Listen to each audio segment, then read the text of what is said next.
Scholastic Audio presents Edgar and Ellen, Book 1, Rare Beasts, by Charles Ogden.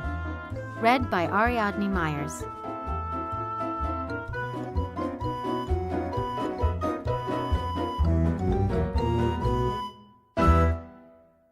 It begins. The warm night air had a weight to it and hung over the town like a dirty, wet dishcloth. It was very late, well past midnight, and the only sounds were the steady chirping of crickets and the occasional hooting of owls.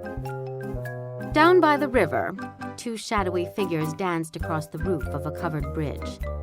Flailing their arms and legs about to keep their balance on the steep pitch, they formed whirling silhouettes against the night sky.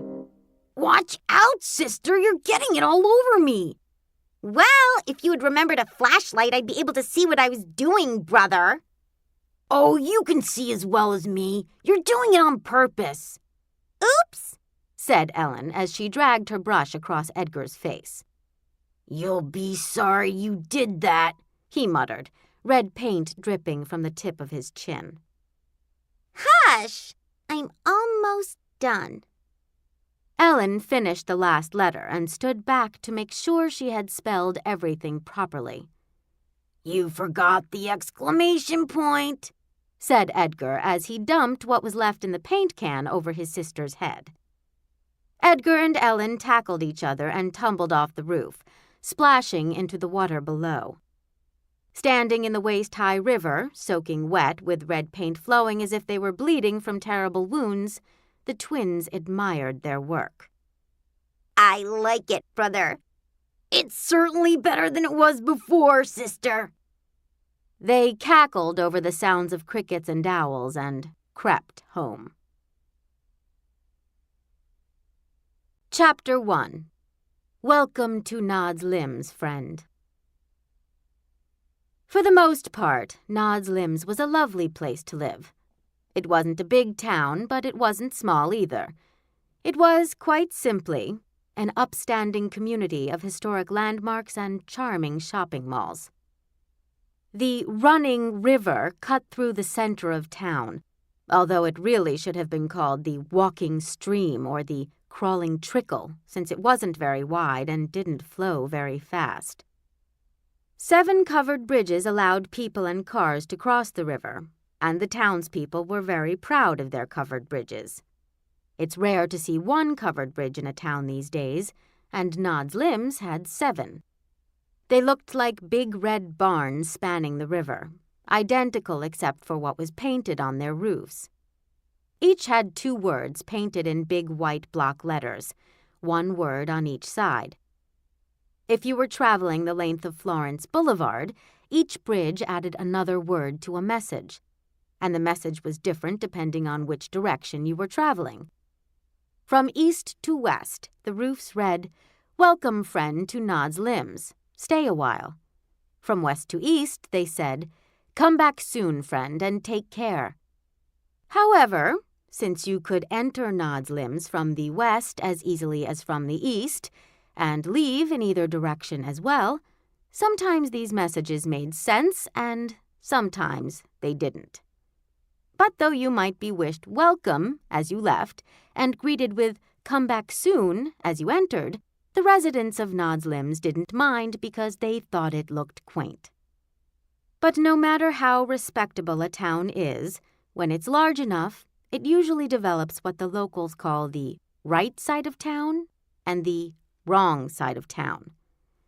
The right side of town is where the honest, hard-working citizens live. The streets are clean, the lawns are manicured, and people walk around with smiles on their faces and a kind word for their neighbors. On the wrong side of town, however, people don't look each other in the eye when passing in the street. It's where the disreputable people live, such as those who would deface public property. Those who would take the sweet greetings of their town and alter them to say mean things like, "Welcome fiends to smelly Nod's Limbs. Don't feed the animals." And "Don't come back here. Ever, ever, ever." The streets here are covered in trash and dirt, and the houses are dark, dilapidated, and terribly unpleasant. Nod's Limbs was large enough to have a right side and a wrong side, and you might think that both sides of the town would be about the same size. Not so in Nod's Limbs. An honest day's work for an honest day's pay was the credo of most of the town's citizens, and because of this dedication, just about the whole of Nod's Limbs could be considered the right side. All, that is, except for one small block on the far end of town. Chapter 2. The Wrong Side. If you walked south through Nod's Limbs, past the parks and trees and row after row of well-kept houses, past the zoo and the high school and the hospital, and finally past the solemn green hills of the Nod's Limbs Cemetery, you'd come to Ricketts Road. Ricketts Road ran along the edge of the Black Tree Forest Preserve from the east end of town to the west. It was a charming two-lane road, and the Nod's Limbs Maintenance Department did an admirable job of keeping the pavement clean and the roadside vegetation trimmed. However, just past where the back of the cemetery met Ricketts Road, there was a turn-off for a narrow little lane that was never touched by the Maintenance Department. The lane had no name, or at least no street sign, and it was badly in need of a new layer of tar. The broken, weed-choked pavement made walking hazardous and driving treacherous, so it was very rarely traveled. The lane came to a dead end in front of a very tall, very narrow house that rose so far into the sky that you could fall over backward trying to see the top of it. Two high arched windows gave the impression that the imposing structure was watching you, and above them the house was capped with a dark cupola with wrought iron spikes reaching skyward, and a small round window in the center that looked like a mystical third eye. And the color, or, more to the point, the lack of color. There was one word for this place, and that was gray. Everything on the house was some shade of gray, from the bottommost stones to the tips of the spikes jutting up from the roof. The worn wood trim on the doors and windows was such a deep and heavy gray that it was almost black, and the slate shingles looked like the inside of an abandoned furnace. A few broken shutters dangled from their hinges, swaying back and forth, caught in the wind that gusted continually about the tall building. And if you came close to the house, right up to the front steps, you'd be able to read the one strange word carved in stone above the door. In neat, chiseled letters such as those you might find on a gravestone, it said, Schadenfreude. A funny-sounding word with a rather unfunny meaning. Schadenfreude means pleasure derived from the misery of others, and it was a fitting motto for those who lived there. And, perhaps, it served as a warning for curious passers-by as well. Chapter 3. The Twins. Looming over the landscape and casting a long shadow, this mansion rarely drew anyone close enough to read the word carved above the door. The house was so ornate and eye-catching that it might have been beautiful had someone else lived there.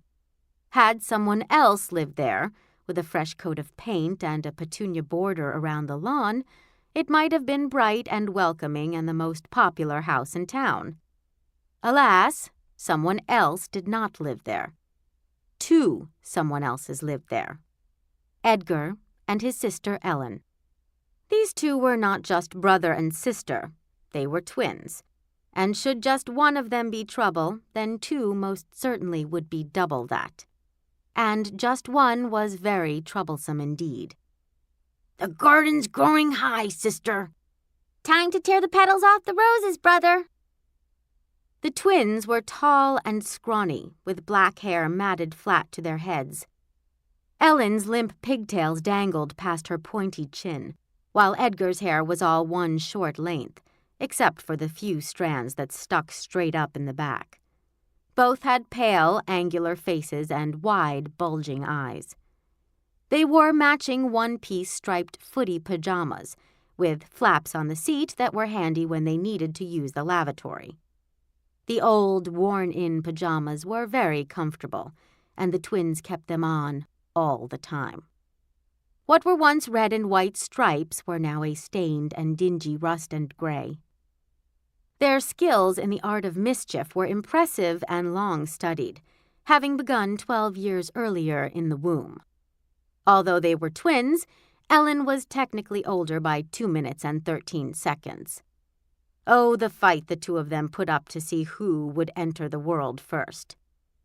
Their mother suffered hours upon hours of pain in the hospital delivery room as they punched and kicked each other inside her. Ellen must have edged out Edgar because she finally emerged first, miniature fists held high in victory celebration.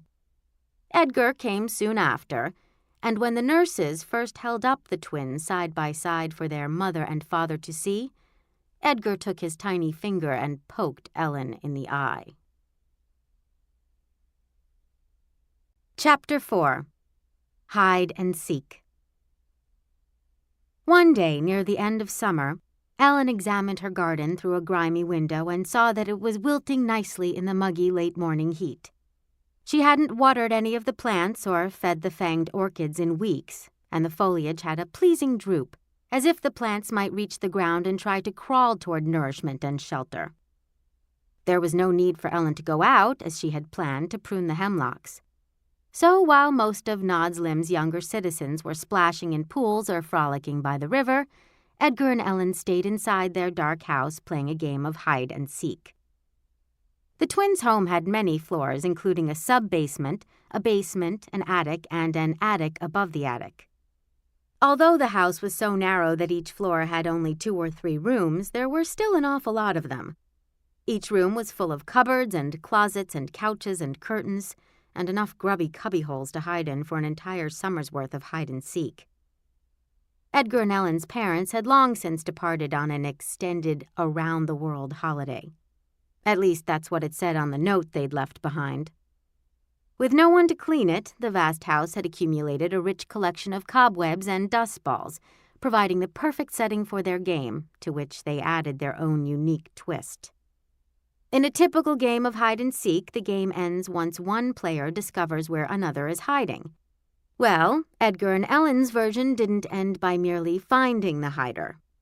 The game ended when the hider was subdued, which meant that the seeker first had to uncover the hiding place and then had to wrestle the hider to the ground. Subduing could be quite a struggle since the twins knew each other's wrestling moves, and the game generally concluded with either the hider or the seeker bound hand and foot, tied up in the ropes they both routinely carried. Of course, once one twin was trussed up, he or she had lost and was at the mercy of the winner. And the winner always made sure to show as little mercy as possible before darting off to find a new hiding spot, leaving the loser to struggle free. Ellen was adept at using her teeth and sharply filed nails to cut through her bonds, and Edgar had practiced the deliberate methods of famous escape artists. Nevertheless, it usually took each sibling over an hour to work free of the ropes, and an hour is plenty of time to find a great hiding place. Chapter 5. A Need for Something New. Ellen was in the library, wedged into a shallow compartment behind an ugly oil painting, a rotting still life of moldy cabbage and eggs. She felt cramped and restless in the tiny alcove. "What's taking Edgar so long?" she thought, wondering why she couldn't have picked a larger hiding place. "Curse that slow brother of mine, always checking every possible spot on every floor, even ones we've already used." Suddenly, she heard the somber tones of the house's pipe organ waft up from a parlor on the 7th floor. Edgar was playing a military march. "Arg, not again," Ellen wailed, covering her ears. But Ellen's grimace turned into a smile as she ran her fingers over the edge of the strange item she'd brought with her, a surprise she thought her brother might appreciate. Finally, the cacophony ended and a slight gust of chilly air tinged the hairs on the back of Ellen's neck. She knew Edgar had entered the library. He had tracked her there after nearly 2 hours of searching, although he might have arrived sooner had he not run into all the booby traps she had rigged. He had managed to avoid the oil slick on the second-floor landing, but the tripwires laced through the 4th and 5th floors had taken some time to disarm, and a falling bucket in the kitchen had nearly given him a good knock on the head. Ellen watched from a gap between the frame and the wall as her twin checked behind drapes and under chairs. When Edgar turned to examine a massive mahogany desk, she carefully swung the painting outwards, climbed down to the dusty carpet, and crept up behind him. Too slow, Edgar. Too slow, she screamed as she pounced. Edgar was unprepared for Ellen's attack, and before he could defend himself, Ellen had him flat on his back atop the desk. She quickly bound him in place, and while Edgar squirmed, she climbed up on the desktop. As she stood above him, Edgar got a good look at what she was holding. Hanging from one end of a long golden cord was a sharp, moon-shaped metal blade. Edgar recognized the tool. He had designed it himself to cut down Mayor Knightley's political banners during Nod's Lim's last elections. Ellen held the cord over her brother and began to swing it gently. The sharp metal crescent started to swing as well. Ellen smiled as she let a short bit of cord slip through her fingers, allowing the crescent to descend a few inches. Edgar watched the blade sweep closer and closer, its arc widening and accelerating with each pass. It looked like the pendulum of a fiendish grandfather clock. Tick-tock, Ellen said with a yawn. Tick-tock. Oh, tick-tock, pish-posh, grumbled Edgar as he started working the knots. Ellen patiently lowered the crescent, and it whistled through the air above her brother. Edgar continued to probe the ropes without a hint of panic. Tick-tock, brother, said Ellen as she let her attention wander. Her wrist was getting a bit sore from swinging. Yeah, drip-drop, replied Edgar. Soon Edgar had loosened his bonds enough to wiggle his fingers, but his focus was also drifting. How many times before had he wriggled out of these ropes? As the crescent swept so close to Edgar's chest that he could feel a breeze on his face, so close that the ropes that held him frayed and snapped as the metal cut into them, the twins looked each other in the eye. Ellen looked down at Edgar, and Edgar glared back up at Ellen, and after a long summer hiding, seeking, subduing, wrestling, and booby-trapping, both of them said, I'm bored. Chapter 6. Possibilities. We could clog the sewer tunnels with giant pillows, suggested Edgar when he'd finally freed himself from his bonds. When it rains, the streets will flood and we can sail around town in a boat. Welcome, friends, to Nod's Lakes. Swim a while. That's too complicated, Ellen replied. How would we make the pillows? We don't have any money to buy mountains of feathers and fabric, and neither of us knows how to sew, you dolt. Ellen tugged at her pigtails as she thought. How about something simple? Let's get big sacks of white pepper and dump them into the batter at Buffy's muffins. Edgar rolled his eyes. As much as I'd like those goody-goody townspeople to suffer endless sneezing fits, where would we get the pepper, monkey brains? He scratched the tip of his pointy, pale chin. We could swipe the wash off old Mrs. Haggardly's clothesline and take it to the laundromat. Run those clothes through the industrial dryer a few times and they'll shrink to half their size.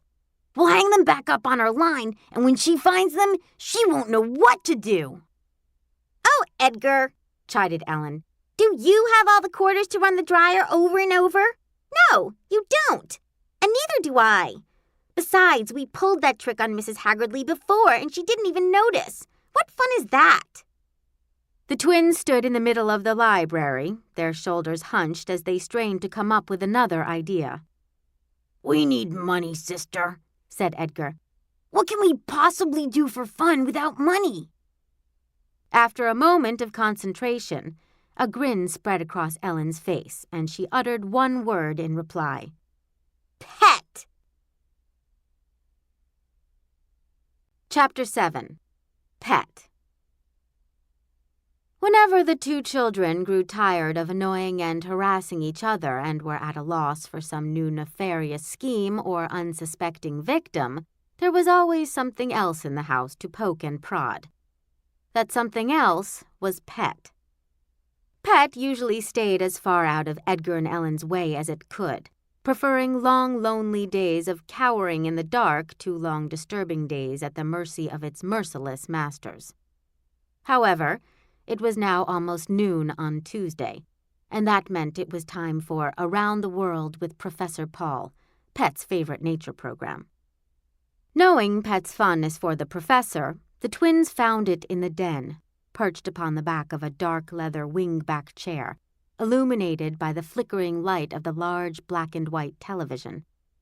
Pet didn't look like any other kind of animal you've ever seen. It wasn't very large.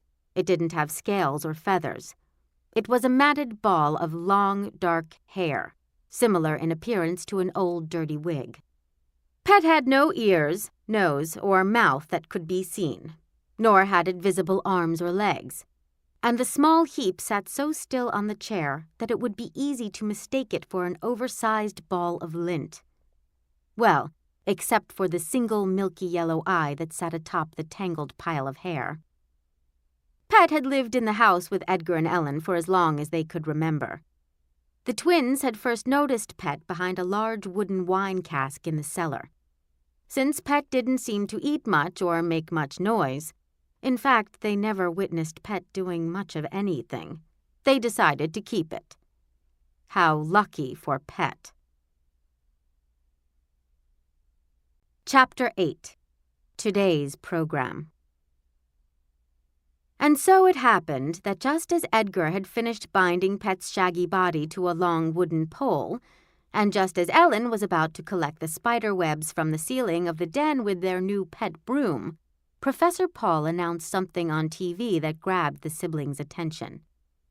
Today we're going to explore the amazing world of exotic animals. The rarest of the rare, the most unique of the unique, the cream of the crop. These magnificent creatures are worth their weight in gold. These are the most valuable animals on Earth. Join me, Professor Paul, as we meet wealthy collectors from all over the world who covet these amazing beasts and are willing to pay thousands to own one. For the richest of the idle rich, money is no object, and exotic animals make much more fashionable pets than dogs and cats. Edgar and Ellen stopped listening. A scheme was forming. If we had our own exotic animals to sell, said Edgar, we'd make enough money to construct giant pillows and buy white pepper. We'd have enough to carry out all of our plans. Think big, Edgar. If we were rich, just imagine what we could do, said Ellen. We wouldn't have to stop with the small ideas we've had before. If we bought a hang glider and a giant tank of fizzy cola, we could take off from the top of our house and spray all the soccer fields from above. Turn them into sudsy, sticky messes, she said, twisting her pigtails. We could erect a giant windmill, buy tons of manure, and blow the stink all over town. Edgar was bursting with enthusiasm. P.U. Nobody would go outside for days because of the smell. We'd have the toy stores and candy shops and ice cream parlors all to ourselves.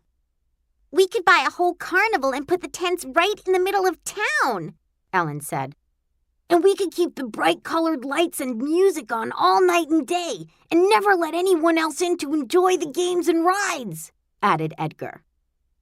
They grinned at each other as they mulled over all these new ideas for mischief and mayhem. Chapter 9. Aha! Edgar and Ellen climbed the steep staircase to the 9th floor. The whole floor was one big open room, and the twins used it as their ballroom when they were in a festive mood. 2 large arched windows in the front wall, the ones that looked like watchful eyes from the outside, let in a fair amount of light during the day, making it the least dismal room in the house. Edgar and Ellen danced and pranced their way across the room, cackling as they went. A plan, a scam is what we need to fund our games and revelries. Our clever minds are guaranteed to conjure up some brilliant deeds. There is no plot we can't concoct. Our brains with schemes are overstocked, and kids from all around the block fear our genius round the clock. Look out, for here we come to hatch our plans for pranks and fun. Edgar and Ellen stopped in the center of the ballroom. Hanging from the ceiling was a rusty iron ring anchored to a trap door. Ellen climbed up onto Edgar's shoulders and pulled it.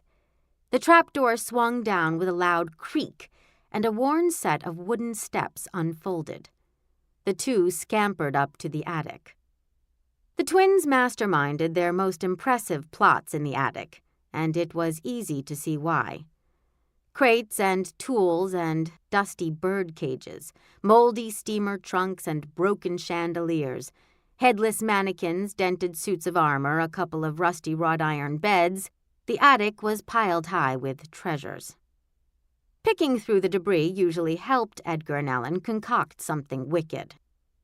They plunged into the stacks of junk, flinging objects about as they searched for inspiration. Aha! Said Ellen, holding up a dented bedpan. Oh, come on, sister. What could we use that for? Scoffed Edgar. He emerged from under a ratty tarp, cradling a collection of dirty test tubes and beakers. Look what I found. Maybe we could run some experiments. Before Ellen could point out that they had nothing to experiment on, she happened to look out the attic's single round window. Brother, do you see what I see? She squealed, dropping the bedpan. Edgar came over to look out the window. Sister, are you thinking what I'm thinking? Said Edgar. Come on, let's take a closer look.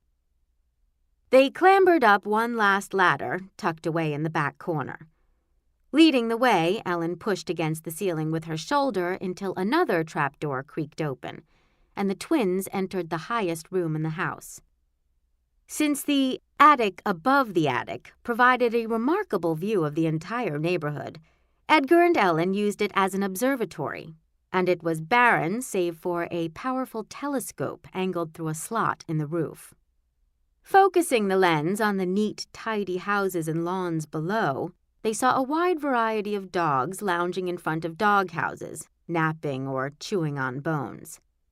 They saw cats walking on fences and climbing trees. They saw bunnies inside their cages sipping from water bottles, and birds basking in the sun on their perches. Look at all those animals, whispered Ellen. Right outside our door, answered Edgar. Deep in thought, the two descended to the attic and paced the floor, leaving tracks in the dust. They eventually came to a stop by the grimiest corner of the room. Edgar and Ellen contemplated the big moldy cardboard box that held the hundreds of holiday decorations they'd collected over the years, usually nabbed from an unsuspecting neighbor's front door or the holiday display in the center of town. Glitter and garlands, brother, Ellen remarked. Shiny bulbs and colorful dyes, sister, added Edgar. Very exotic, they marveled, arching their eyebrows. And just like that, a plan fell into place. Chapter 10. Heimertz. Edgar and Ellen chuckled and chortled and whooped. Their new scheme was simple, yet ingenious. Brother, I found something wonderful, Ellen said as she pried open a crate near the box of decorations. Edgar helped wrench off the wooden slats and whispered, "Ooh," as he pulled out buckled strips of leather and little wire baskets. The twins put the leashes and muzzles in the box of holiday decorations and dragged it all down to the basement, along with an assortment of dyes, glues, markers, and paints. Ellen coiled lengths of rope over her left shoulder, and over her right she draped a large gunny sack that held a number of smaller, empty sacks. Edgar grabbed his special dark canvas satchel, which always held a variety of objects. Spoons, salt shakers, bonnets, twine. The items in Edgar's bottomless satchel would seem ordinary to most people, but in his hands they were something, well, not. He added the muzzles to the contents. Outfitted with the necessary equipment, brother and sister left their house and skulked across the drab garden, anxiously scanning the gnarled overgrowth for any sign of Heimertz. Heimertz was the caretaker, tending to the maintenance of the house and grounds, and had worked there for as long as the twins could remember. He always moved slowly, barely flexing his knees as he went, but he had the uncanny ability to appear without warning, emerging silently from the gloom of the house. It disturbed the twins that in one moment they could be playing alone, and in the next find Heimertz and his vacant smile looming over them. Very few things unsettled Edgar and Ellen, but Heimertz was one of them. Whether or not the caretaker actually took any care was debatable. Since the house was always dark and sooty and musty, and the garden dense with weeds and roots and dead bushes. But while he made them uneasy, Edgar and Ellen approved of his work. Or lack of it. Heimertz inhabited a bleak shed in a low, swampy corner of the yard. Marshy mud and reeds rose up high along its ramshackle walls, making the shed look like it was sinking slowly into the earth. There was only one window, and it was cracked and missing a pane of glass. The twins had once peered through, out of curiosity, and inside was but a bare room, simply furnished with a cot, a few candles, an old accordion, and a collection of tools, with no other personal effects that might hint at the caretaker's history. He was rarely seen outside the grounds of the twins' home. Older residents of Nodslims sometimes whispered that long ago Heimertz was a Bavarian circus performer who had escaped his family of clowns and acrobats. Edgar and Ellen could never confirm or dismiss the story. The twins found the caretaker too creepy to ask, and even if they could muster up the gumption to speak to him, it was doubtful he would answer. In all these years, Heimertz had never uttered a single word to them. Chapter 11. Lurking and Slinking. To their relief on this hot afternoon, the twins could make out Heimertz far off on the other side of the grounds. He was busy ripping large chunks of bark off of some decaying trees, so Edgar and Ellen silently crept through their backyard and slipped out into the neighborhood. They had to be very sneaky because Edgar and Ellen had a reputation around town. At one time or another, most children in Nodslims had fallen victim to one of the twins' insidious plots, whether they were aware of it or not.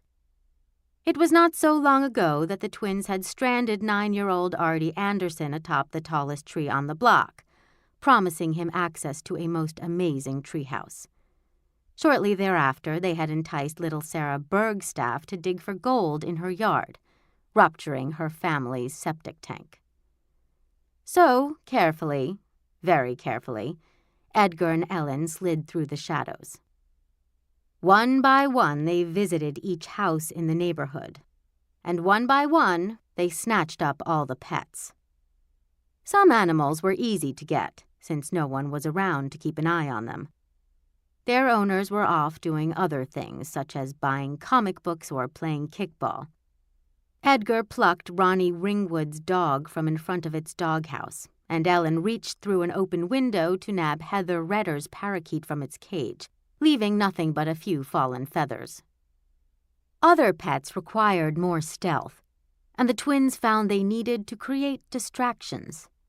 Edgar pulled popcorn from the depths of his satchel and laid a trail down the driveway of the Bodgener home. While young, peckish Donald Bodgener was lured away by this surprise afternoon snack, Ellen made off with his kitten, Chauncey.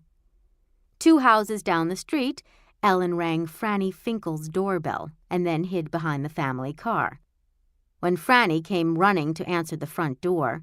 "Coming, Mr. Crapple! You better have mail for me! Mail for me!" she shrieked. Edgar ran around to the back door and grabbed her hamster. Up one street and down another, the twins added to their collection.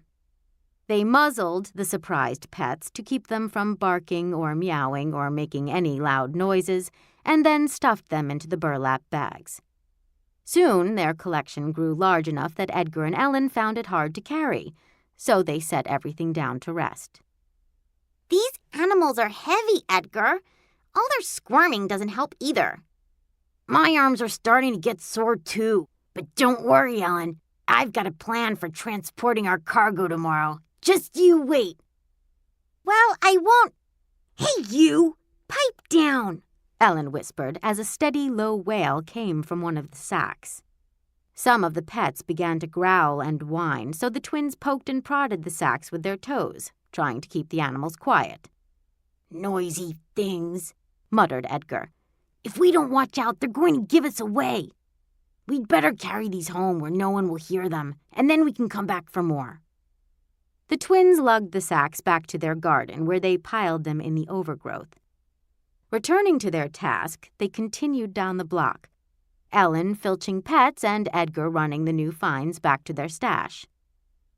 They came upon a bright yellow house on the corner, its pretty painted mailbox decorated with bees, butterflies, and the family name Pickens. There was an enormous cage in the middle of the backyard, and coiled in the center of it, fast asleep, was the largest snake the twins had ever seen. Edgar and Ellen had to take a moment to admire the sheer size of the thing, wrapped around and around itself, forming a snoring pyramid. It didn't wake up as Ellen opened the cage door and maneuvered behind it. Edgar held open the biggest sack they had, and his sister grunted as she pushed the massive reptile through the gate of its cage and into the bag. The snake stirred and half opened one eye, but Edgar lifted its tail in his arms and rocked it gently until the snake let out a low whistling snore and returned to its nap. "That's a full load by itself," Ellen said. "You take it home while I go look for more animals." Edgar shuffled back to their house, huffing and puffing from the weight of the snake. He pushed open the back gate with his foot and staggered into the yard. As the gate swung closed behind him, Edgar stopped suddenly, his breath catching in his throat. All of the restless sacks were still thrashing about, small sounds emanating from within. And standing above the many bags, leaning over for a closer look, was Heimertz. The stocky caretaker lowered himself to his hands and knees and took great big sniffs of air around the sacks. Edgar didn't know what to do. The caretaker was inches away from uncovering their ill-gotten booty. A simple tug on one sack's cord was all that was needed. Edgar tried to stand very still, but the heavy snake was making his arms ache. Heimertz sat back on his haunches as the animals, lost in the darkness of the burlap bags, shivered and whined. It seemed an eternity before Heimertz stood, wiping his hands on his stained overalls. Edgar felt a chill as Heimertz turned and stared at the giant sack in the boy's arms. He inhaled deeply, as if to draw the scent off of Edgar and his parcel from across the garden. Edgar gulped. Without Ellen, he felt particularly vulnerable. The caretaker's habitual smile twitched. His nostrils flared wide. He stood still for several tense moments, giving no clue as to his next move. Maybe it heard Edgar's heart pounding furiously, or maybe it felt Heimertz's eerie presence, or possibly it was just having a bad dream, but the snake stirred against the boy's chest. Edgar, already unnerved by the caretaker, let out a jumpy "Yah!" as he let the sack drop to the ground. Heimertz briefly surveyed the rest of the grounds before pivoting his short bulk on his left foot and stumping off toward the shed. Edgar fled the garden. The snake shifted in the burlap and settled back into deep sleep, resuming its whistling snore. Edgar caught up with his sister on the far side of the neighborhood, huddled in the shadows of a tall hedge. It's Heimertz, Ellen. He caught me with our stockpile. Edgar gasped. He just walked away, but I didn't know what to do. Hush, Edgar, hush! I'm trying to be discreet. Ellen nodded her head toward the yard beyond the hedge, and Edgar peeked around it. Leanne Casey and her friend Bruno were chasing his miniature dachshund around the grass, laughing as the wiener dog ran in bigger and bigger circles. With a playful yelp, the dachshund circled the edge of the yard, and as he darted behind the hedge, Ellen lowered her open sack and the dog ran right into it. By the time Leanne and Bruno rounded the bushes, there was nothing to see. They stood dumbfounded in the quiet street, listening for a telltale bark, hearing nothing but silence. And so it went, the twins skulking through the neighborhood, emerging from the shadows just long enough to snatch a pet before disappearing again. Soon they had amassed a sizable collection of furry, scaly, and feathered creatures, each in its own gunny sack. Before most of the neighborhood kids realized that their beloved animals were missing, Edgar and Ellen had dragged the valuable prizes home. Chapter 12. Down in the Basement. Pet huddled in a dark corner amongst the dust balls and cobwebs, safely out of Edgar and Ellen's way, as it watched them haul their spoils through the dusty front hall and pile the sacks by the basement door. Ellen held the door open with her footy. As Edgar passed by, she slipped a nervous hamster down the back of his pajamas. Tisk, tisk, Ellen smirked. Ladies first, brother. Gah!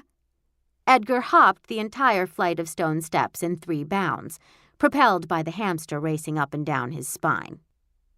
Ellen squealed with delight, then with horror, when the baby ferret Edgar had balanced on her shoulder dove headlong into her pajamas. She reached the cold cement floor in only 2 leaps, breaking what might have been a rather ugly fall on a squirming Edgar. Very graceful, sister. Oh, you're one to talk.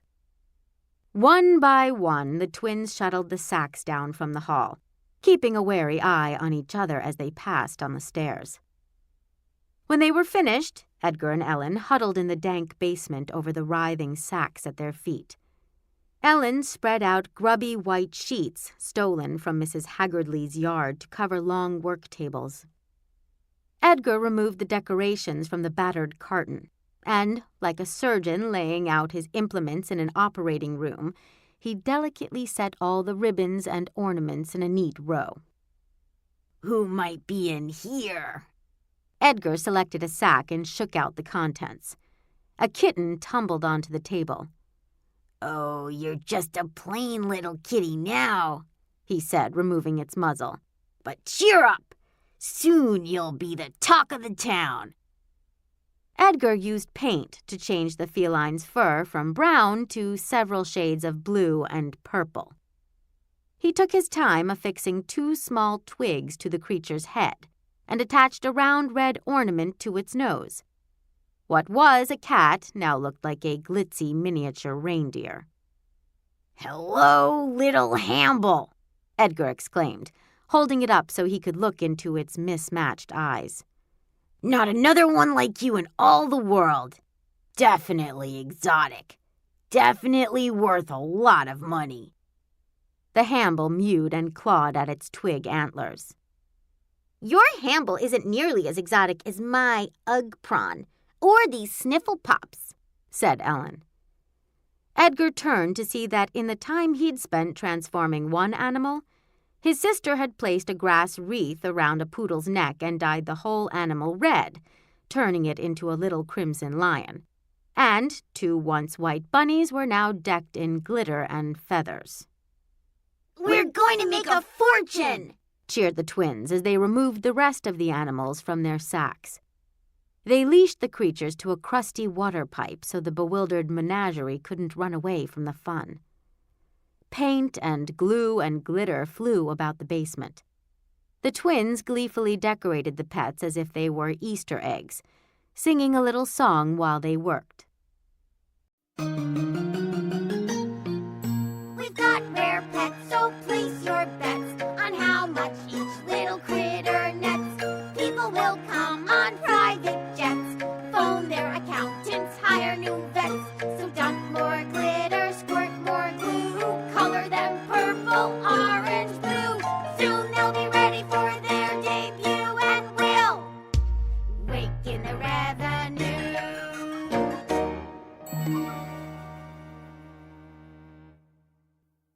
Puppies and kitties, bunnies and birds, hamsters, gerbils, lizards, and a chicken. Dozens of pets separated from their loving owners, trapped in the dank basement, each undergoing its own unique and terrible transformation. Oh, the horror. Chapter 13. A Little Night Music. It had grown very late by the time Edgar and Ellen completed their exotic collection. The twins would have danced and pranced to celebrate had they not been so tired from a long day of scheming and pilfering and disguising. They secured the leashes and spread pages of the Nod's Limbs Gazette on the floor, so things wouldn't get too messy during the night. Then they turned out the basement lights, leaving the animals alone at last, and wearily climbed the many flights of stairs to the attic bedroom. "Please, no snoring and snorting tonight, brother," said Ellen as she shuffled across the room. "Sweet dreams to you too, sister," sneered Edgar as he headed toward his stained pillow and mattress. As they were about to crawl into their iron-framed beds, they noticed a steady groaning noise rising up from the world outside. The twins climbed up the ladder to their observatory in the attic above the attic and peered out through the telescope at the neighborhood below. It was chaos. Gathered in sad little groups under the streetlights, children cried and screamed and moaned, lamenting the loss of their precious pets. Their parents, unable to enjoy their usual quiet evenings at home with nightcaps and news programs, were out searching for the missing animals, shouting their names and screaming curses, adding to the din of the children's wails. This tuneless chorus of misery and despair, this sad song of pain and heartache, lasted well into the night. The echoing lament lulled Edgar and Ellen to sleep, and they slumbered peacefully. They had a big day ahead of them. Chapter 14. The Exotic Animal Emporium. While the rest of the neighborhood woke to hopelessness and mourning, the likes of which Nod's Limbs had never known, Edgar and Ellen leapt out of bed. Today they were going to get rich. They abandoned their morning routine of tracking down Pet and roughly scouring its matted hair with their toothbrushes, and instead slid down flight after flight of banisters, cackling all the way to the back door and out into the garden. Strains of accordion music drifted from Heimertz's shed, and they were thankful that the caretaker was occupied. The twins needed something to transport their magnificent menagerie around town. Edgar led his sister to the center of the garden, where they cleared away the tangles of witchgrass and knotweed that hid an old rusted cart. The dry brown stalks and stems poking through the wheels and twisting around the axles made it clear that Heimertz hadn't used it in a long time, if ever, and it took some effort to free the long cart and roll it to a flat patch of dirt. Edgar and Ellen returned to the attic and grabbed a few large pieces of cardboard and some paint. They also dragged down an old puppet theater they had stolen the previous year from Mrs. Pringle's kindergarten class during nap time. The cloth puppets had long since been chewed apart by rats and moths, leaving nothing but a giant wooden box with a burgundy velvet curtain closed across its stage. Outside, they hoisted the theater onto the cart. Edgar took some cardboard and painted a sign that read, "Exotic Animal Emporium," and beneath that, "Rare Beasts for Sale," and Ellen nailed it to the top of the little theater. They found the animals exactly where they had left them, in the cold basement, and they carried the wriggling creatures out to the cart. Leashed inside the puppet theater, smaller animals in front and larger ones in back, they formed an impressive display. Edgar and Ellen made a sign for each animal, listing its species, habitat, price, and a description of its particular origin. Crackermacker, from the mountains of Drunkle, only $1,000, rescued from the Drunkle City Animal Pound. Freepelwink, from the desert region of Briftevo, a steal at $2,500, traded from an exotic animal dealer for a splunks. Mondo Pillar, Terra Aquatic, Uwentic Ocean region, $5,000, cheap at twice the price, captured on a Mondo Pillar hunt last year. Ellen even gave the animals a little pep talk. All of you look so much better than you did yesterday. You are incredible creatures now, worth thousands of dollars. And while you may feel a little uncomfortable at the moment, at what price beauty and fame? Anyway, none of this is as bad as that humiliating sweater they made you wear last winter, or all those times they forced you to attend their tea parties. Sister, I don't know why you bother. Well, you've always been a little slow. Would the perky, happy-looking ones sell for more than the asking price? You'll see. When the animals were hidden behind the closed theater curtains, their shop on wheels had the look of an old-time traveling medicine show. Ready to strike it rich, brother? Ellen took hold of the front wagon handle. Nod's limbs will be amazed, sister, replied Edgar as he took up position behind the cart. With Edgar pushing and Ellen pulling and steering, the cart lurched forward and lumbered unsteadily down the nameless lane and out onto Ricketts Road. Chapter 15. Missing. As Edgar and Ellen rolled their wagon west, they passed colored pieces of paper taped and tacked to every telephone pole and light post. If the twins had paid any attention to the tear-stained handwritten flyers, they would have seen Missing, Bane Bean, my German Shepherd puppy. Contact Richie ASAP, 555-8328. Help! I can't find Hodgkiss. Have you seen my brown bunny rabbit? Kyle, 555-9896.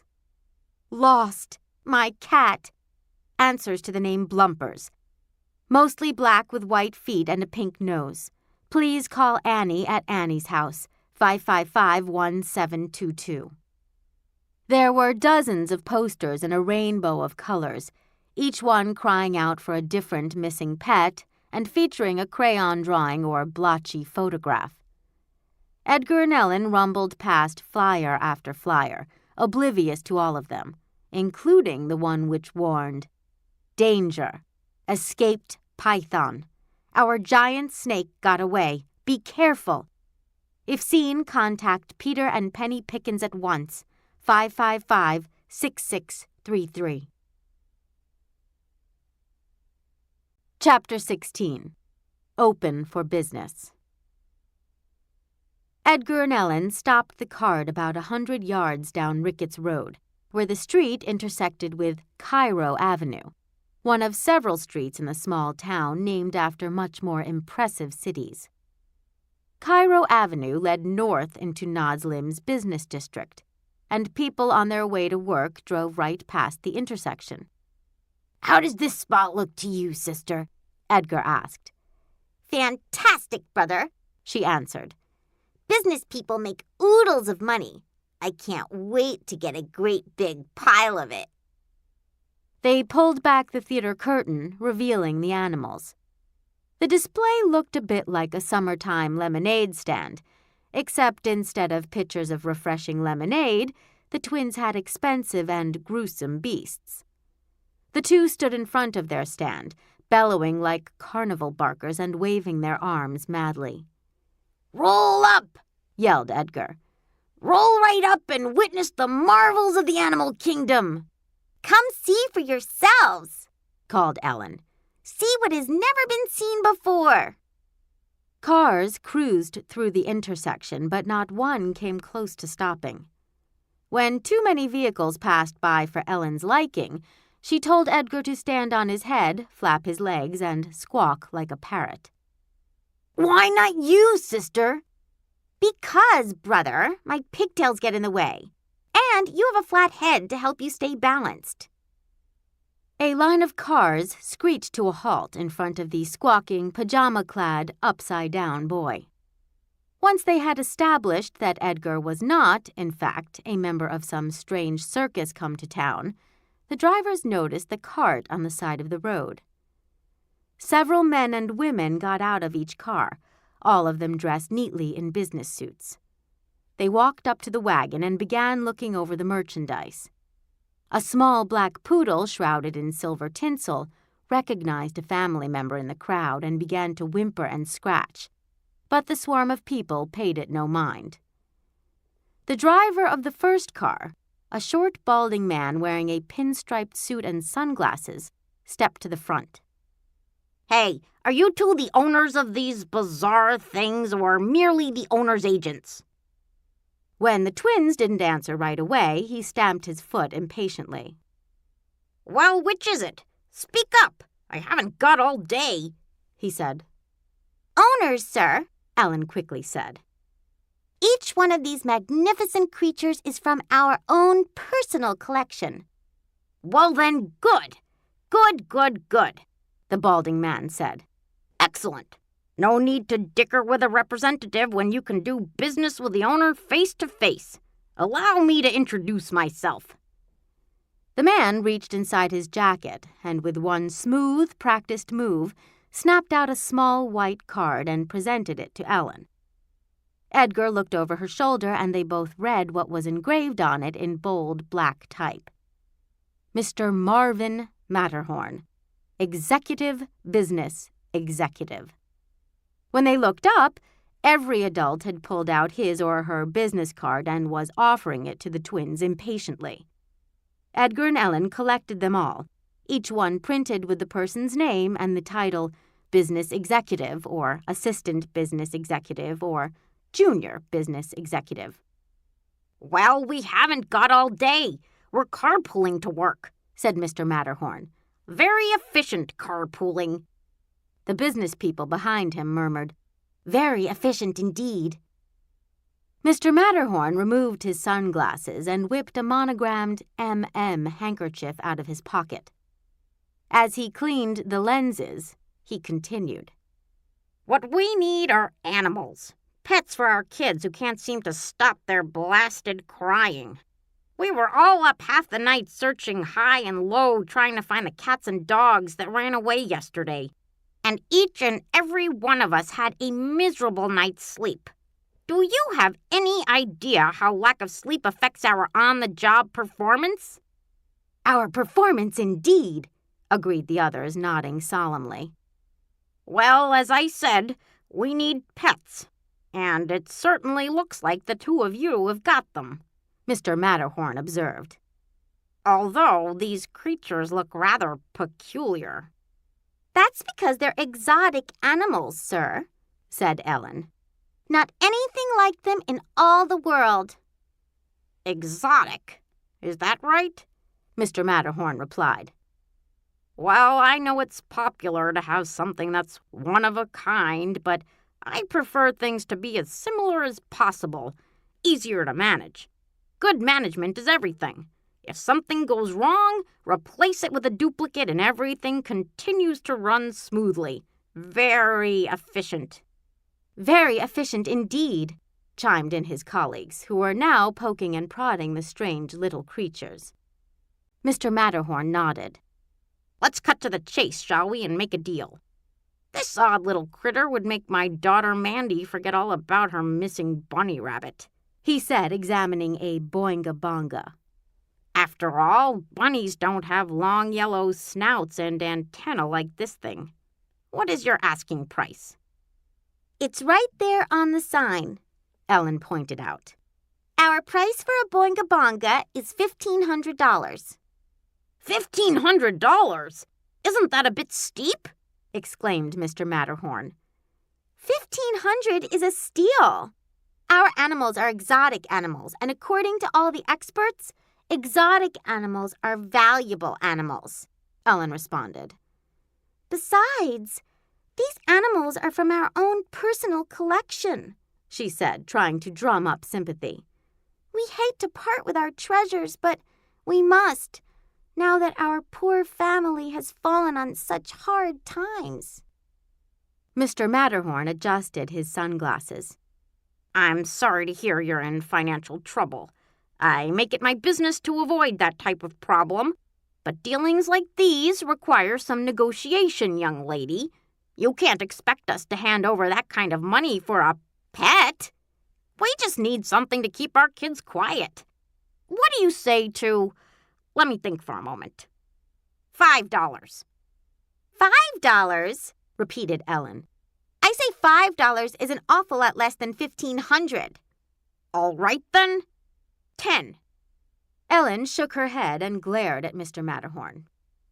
You drive a hard bargain, miss, but you have to learn how to negotiate, said the executive, beads of sweat forming on top of his hairless head. You'll never get anywhere in business if you don't learn how to negotiate. $12, and that's my final offer. Ellen faced the crowd, doing her best to seem taller than she was. My brother and I are not here to negotiate. We're here to sell. These are valuable exotic animals, and if you won't give us what they're worth, then you should leave. Mr. Matterhorn looked annoyed. To be quite frank, there is no way we are going to pay you that kind of money for any of these little monsters. I wouldn't be surprised if you didn't sell a single one. And this is an odd place for you to set up shop, isn't it? The people passing through here are going to work, and people who work as hard as we do it to make money, not spend it. Don't forget the 3 rules of retail. Location, location, location. Isn't that just one rule? Asked Edgar. Repeated 3 times? That's because it's so important, young man. You're lucky we're here at all, bellowed Mr. Matterhorn. Ellen grimaced. Well, you just don't realize what you're missing. Imagine walking away from these delightful animals. Mr. Marvin Matterhorn's mouth formed a hard line across his fleshy face. Oh, we'll come out on top of this deal. We always do. I'll keep my eye out for you on our way home this evening. I'm sure you'll have dropped your ridiculous prices by then. Ridiculous indeed, the chorus echoed.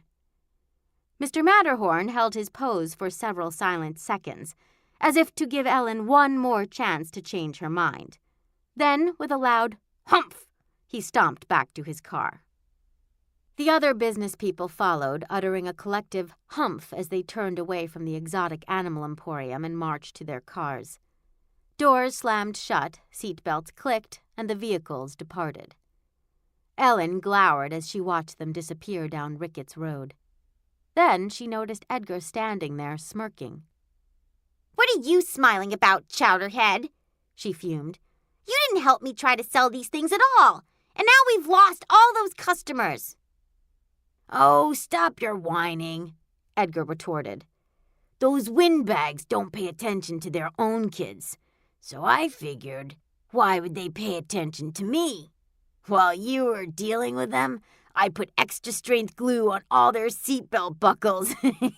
They'll be stuck in their cars all day long. So much for their important business deals. Ellen tugged on a pigtail and said, Business indeed.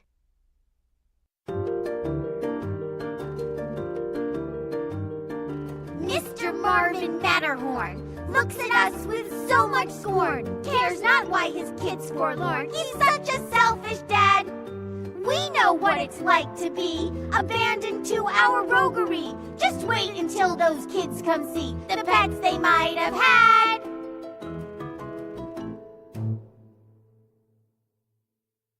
Chapter 17. Relocation.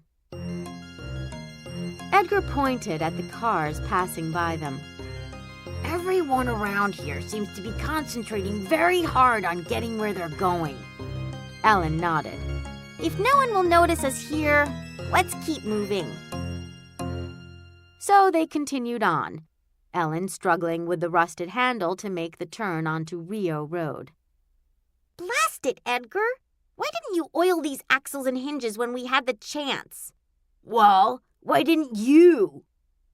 The twins made hideous faces at each other. Though it was a contest they often kept up for hours, they had a more important mission today. They turned their attention back to rolling the ungainly cart. Not far down the street, they found a spot at the edge of a small park. While they were getting the display ready, they noticed some movement on Sydney Street, a short block away. Two small boys, a few years younger than the twins, were crawling out of a culvert beneath the road.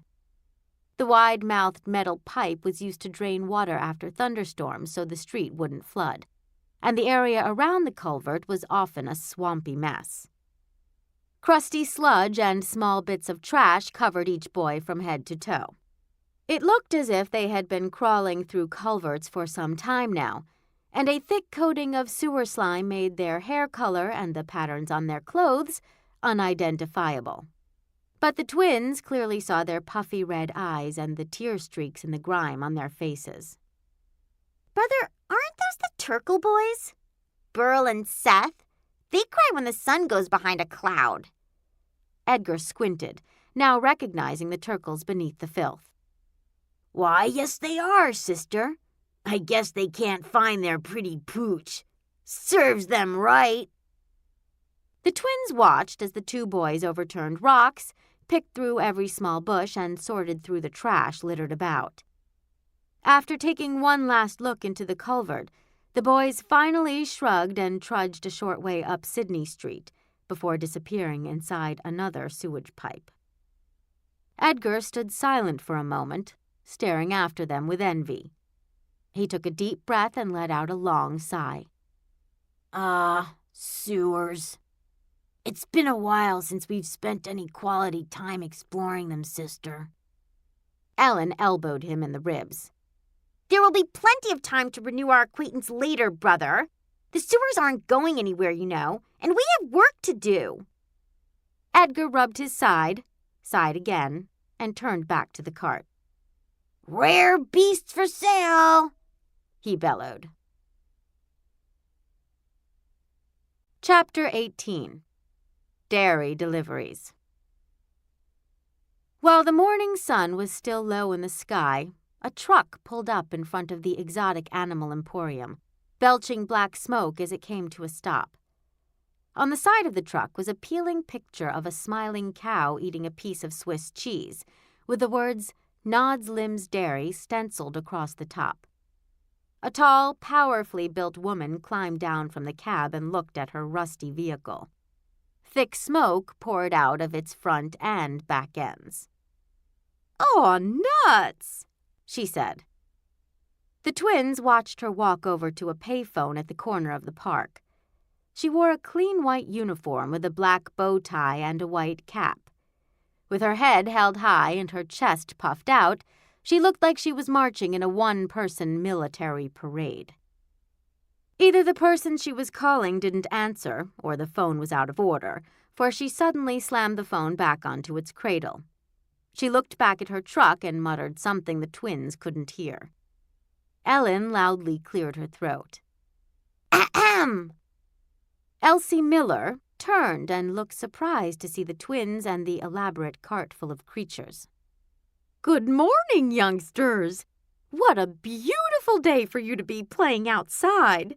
And looky here, aren't these just the cutest little things you've ever seen?" she said, approaching the particularly freakish lollymop. The lollymop bobbed its green polka-dotted head and clucked. "But you two," she said as she leaned down close to the twins and pinched their ashen cheeks. "You look a little pale. You should drink more milk." Each sibling disliked being pinched by the other, so, needless to say, they both hated being pinched by someone else. Ellen was ready to give Elsie Miller a nasty pinch of her own when Edgar stomped on her foot and whispered, "Watch it! Don't drive away the customer." The dairy driver carefully studied the animals from top to bottom, sometimes lifting them off the table to inspect their undersides. "Maybe you two can help me out," said Elsie as she checked under the tail of a bright orange canterlamper. "I can't seem to find udders or nipples on any of these here critters. Everyone knows you can't make milk without udders or nipples. Down at the dairy, we've got plenty of cows, but We found that goats make pretty good milk, too. Goats, she continued. Who would have thought? And I'm a milk connoisseur. If people like goat's milk and goat cheese, who's to say they won't like other kinds as well? I've got half a mind to start my own side business, selling milk and dairy products from other animals. It could be profitable, and I could get my own truck. Elsie tugged doubtfully at a protrusion on the stomach of the lollymop that looked remarkably like a bulb from a string of holiday lights. The lollymop scratched at the cart uncertainly and clucked again. So, do any of these odd little critters make milk? Ellen scratched her forehead and said, Milk? Sure. Some of them make milk. In fact, the most exotic of our animals produce the most delicious milk. That's why they're the most valuable. See that mildy wilder down there? And it's only $3,000. Think of all the exotic milk you could sell with your very own mildy wilder. You'd make back your investment in no time. Well, I think I'd like to sample some exotic mildew whatever milk. I wouldn't be a milk expert if I didn't try some, would I? But I'm sorry to say the Nod's Limbs Dairy can't afford $3,000. And I certainly can't afford it on my own. If the dairy had that kind of cash, I'd make them fix my truck first. Just look at that heap of junk. Elsie Miller glanced at the smoking vehicle and shook her head. Do any of your less expensive animals make milk? Well, maybe the mildy wilder is a bit out of your league, Edgar sneered. That's all right. I'm sure we could sell it to some other dairy who can appreciate the lucrative opportunity available with mildy wilder milk. He pointed at a small pink feathered creature a bit farther down the line.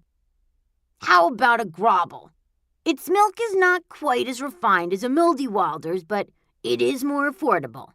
Only $2,500. The dairy driver lifted her cap and ran her fingers through her hair. Affordable? Are you serious? Do you have something for maybe, say, $20? Edgar shuddered, realizing that neither the Nod's Limbs Dairy nor Elsie would make them rich. Our most inexpensive creatures are $1,000 and not a penny less, and we have no milk makers for under $2,000. So if you're not buying, please move your broken-down truck away from our emporium. That black smoke is scaring away all our customers and choking our animals. Elsie shrugged and turned to leave when Ellen appeared with a glass full of dark, cloudy liquid. Before you go, please try some of our splendid mildy wilder milk on the house, she said sweetly. Elsie eyed the glass warily. No, Missy, I don't drink chocolate milk. Spoils the palate. Elsie puffed out her chest. Only pure milk for me. This is pure brown milk, said Ellen. You know how some chickens lay brown eggs? It's the same idea. But if your palate isn't sophisticated enough... I have top-class taste buds, said Elsie. She took the glass, swished the liquid around, and sniffed it. Finally, she put it to her lips and drank down the whole thing in one gulp. Yuck! Gagged Elsie. She spat and coughed and rubbed her mouth. This is the worst milk I've ever tasted. I'd rather put vinegar on my cereal. That's a shame, said Ellen sadly. Kings and queens the world over enjoy a good glass of mildy wilder milk. You should probably stick to boring old cow milk. Well, I never cared much for namby-pamby royalty anyway.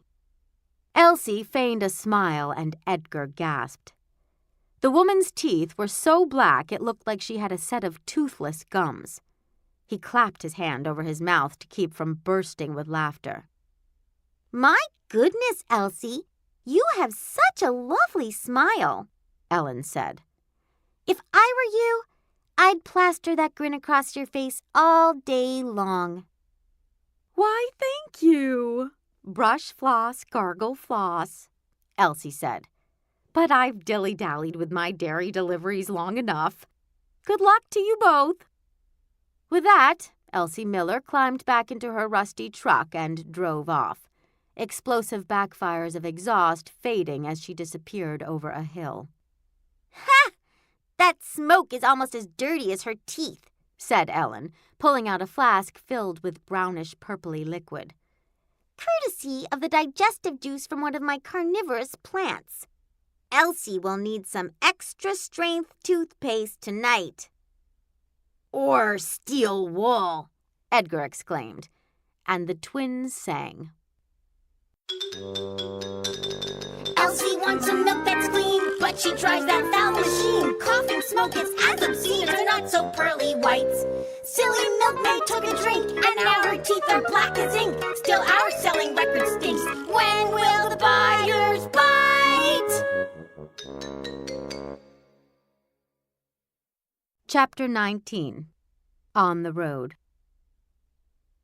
The twins finished their song and collapsed against each other, cackling and chortling. With a few last snickers, Ellen cast a fresh eye on their location. I don't think this spot is working either, brother. Off again, I say. Edgar began to push the creaking wagon. They pulled and pushed their way along Rio Road, across the edge of the Green Gables Community Golf Course, past pole after pole covered with missing and lost pet flyers. Finally, they stopped in front of the Nods Limbs High School parking lot to rest. School was closed for summer vacation, but there were some cars in the lot because the downtown shopping district was nearby. Ellen stood in front of the cart, yelling, "Rare beasts for sale!" while Edgar fiddled with the wagon's sticky wheels. Suddenly, Ellen felt something pull on her leg. Little Penny Pickens, so small that she barely reached Ellen's waist, looked up pleadingly, tugging at Ellen's striped pajamas with her tiny hand. Ellen recognized the blonde 5-year-old from the neighborhood. "Excuse me, have you seen Mr. Poo-Poo?" Ellen stared at Penny a moment. "What in blazes is a Mr. Poo-Poo?" Penny looked alarmed. "Didn't you see the signs my brother made? Oh, you better be careful." Now she had the twins' ear. Be careful usually got their attention, since it often meant something unpleasant might happen. Whatever do you mean, little girl? Asked Edgar. "Mr. Poo-Poo is gone. He's our pet snake, and he got out. Big snakes can be very dangerous if you let them out. Mr. Poo-Poo wouldn't do anything to Peter or me. He's really nice and friendly, but some people don't know what to do around snakes." Edgar and Ellen grinned and poked each other. "Oh, wow, you should see him eat. Mr. Poo-Poo can open his mouth really, really wide, and he can swallow things that are bigger than his own head. It's amazing. And because Mr. Poo-Poo is so big, the things he can eat are huge. He doesn't eat very often, but when he's hungry, you have to feed him right away. Then everything's okay and he goes back to sleep. But if you don't feed him..." Penny sighed and pointed toward the dumpsters near the school where 2 kids were rummaging about, throwing papers and cans in the air. "All the other kids' pets disappeared last night, too. Those poor little animals. Everybody says they're just lost, but if Mr. Poo-Poo found them, maybe he ate them for dinner." Edgar and Ellen looked down at Penny, absolutely thrilled. Edgar cracked his knuckles in secret satisfaction, and Ellen bit her tongue to keep from smiling too broadly. "I don't know what to do. We put signs all over town. Peter and I went to the fire department because they can rescue cats from trees. They said they would tell everybody to look out for Mr. Poo-Poo. They just have to find him." As Penny Pickens sniffled, she finally caught sight of the elaborate cart, the animal still hidden behind the curtain. "What's that? What does that sign say?" Ellen leaned down and said, "Our sign says, Special jail for little girls. Now scram, before we throw you in. With a tiny yelp, Penny stepped back, staring first at Ellen, then Edgar, and then fled down the street. Her final warning of, "Look out for Mr. Poo-Poo," hanging in the warm summer air. "Well, I'm glad to get her out of our hair," Ellen said. "Who'd be afraid of that snake? All he does is sleep, and he's got a leash on him. Silly little girl." Chapter 20. Handle with Care. Edgar and Ellen took a moment to eat their lunch, a simple meal of dry salt crackers with olive paste and raisins. The exotic beasts watched them with hungry eyes, and when the cracker-macker tried to snatch a saltine from Ellen, she shooed it away. The twins had just finished eating when Mr. Crapple, the mailman, neared. As he reached Edgar and Ellen's mobile menagerie, he let his mailbag slide to the ground, placed his hands on his hips, and leaned backward as far as he could, arching his back until the twins heard a loud crack. "That's a little better," grumbled Mr. Crapple. "Gosh darn aching back. Gotta get Mrs. Crapple to walk on it again tonight." He glanced at the sign posted on the cart. "Rare beasts, eh?" Mr. Crapple had been the mail carrier for Zone 13 of the Nod's Limbs post office for decades. "Well, I hope you're not expecting to mail any of these creatures," growled Mr. Crapple. "You'll need a special permit to send live animals. And you have to take them to the post office yourself. I don't carry permits on my route." "We don't want to mail them," said Edgar. "We just want to sell them. It's our exotic animal collection." "Exotic, eh?" said Mr. Crapple. "What do you children know about exotic? All you dirty little ragamuffins thinking you know everything.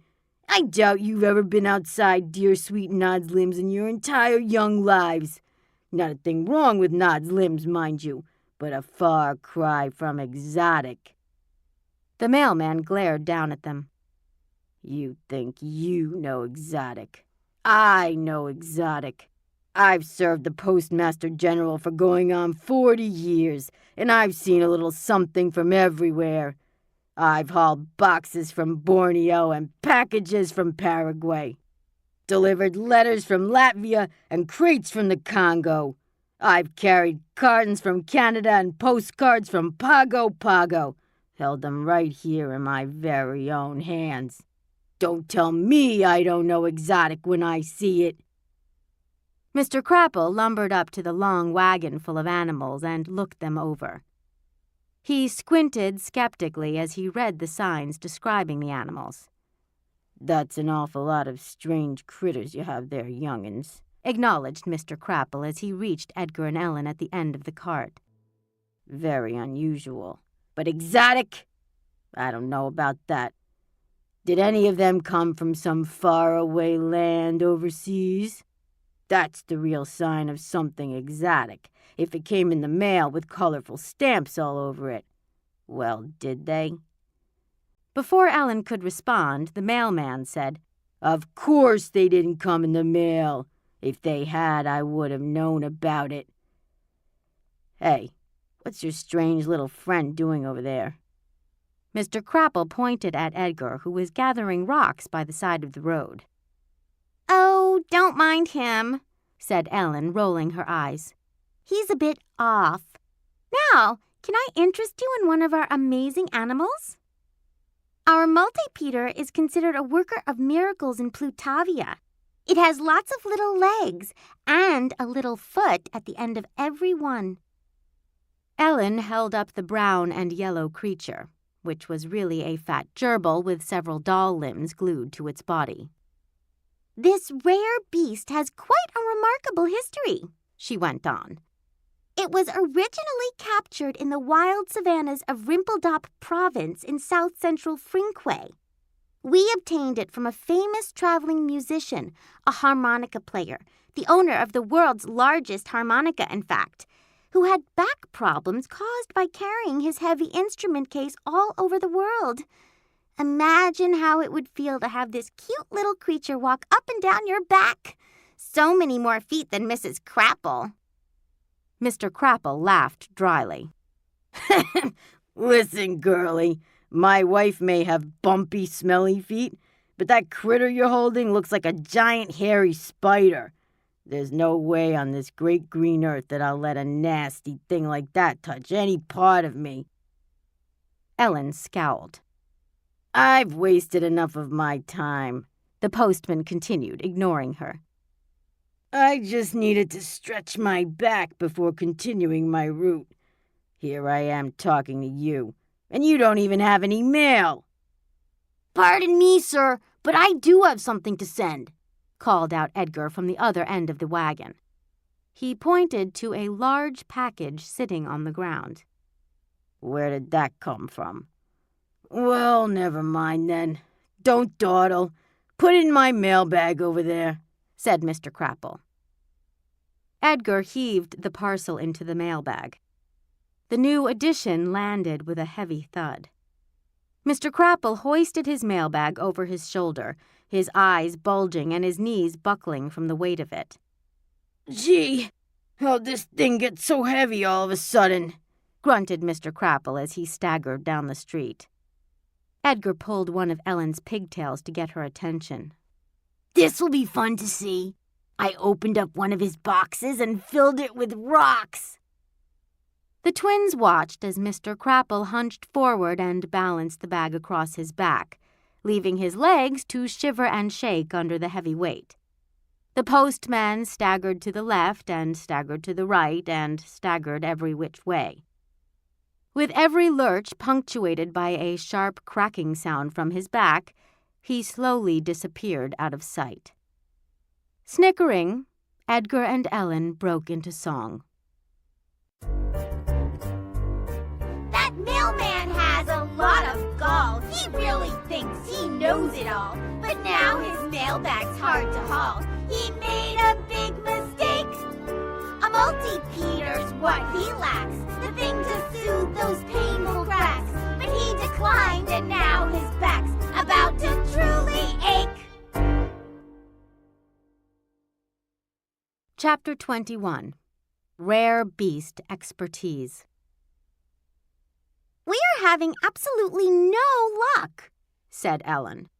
I can't believe you've picked such awful places to set up our cart. I picked? You're the one steering this contraption. Ellen ignored her brother's retort and lifted the cart's handle. Come on, Edgar. It's still just early afternoon. Maybe we can find some customers, closer to the river. So the twins pushed past Greasy Bill's gas station, turned onto Florence Boulevard, and set up shop near the public library. From where they stood, they were within sight of one of the 7 covered bridges in town, the one with Take on one side of the roof and Friend on the other. Soon, a white-maned gentleman bounded up the road. Large round spectacles perched atop his nose, and his lab coat flapped as he moved like the wings of an agitated goose. He was looking every which way, up and down and around, clearly searching for something. The wiry man was so intent on looking everywhere except where he was going that he almost crashed right into the exotic animal emporium. Hey! Yelled Edgar and Ellen. Startled, the man stopped. Oh my, very sorry, he said. Have the two of you seen anything odd today? Any strange slithering movements near the ground? I'm looking for an escaped python. The fire department contacted me because I'm an animal expert. Firefighters may be very capable at rescuing cats from trees, but tracking pythons is a bit out of their league. But fear not, I'll find it. He paused as he looked past the twins, focusing on the Rare Beasts sign and then on the long stage cluttered with creatures. Oh my. He dashed up to the closest creature, a green and orange-tinted jolly puddle, and quickly examined it. Oh my. He eyeballed the next exotic pet, a large feathered thing with long scraggly teeth called a windle stump. "Oh, my," he said once more, his eyes widening behind the thick glasses. The animated gentleman skipped along the length of the cart, briefly examining each creature as he went. And with every new discovery, he flailed his arms about in the air or kicked his legs out in a jig or jumped up and down in fits of laughter. "Oh, my." Edgar and Ellen stood speechless, startled by his obvious enthusiasm. He hurried up to them, standing so close that they could read the laminated badge clipped to his lab coat. Dr. Felix von Barlow, Senior Zoologist, Nod's Limb Zoo.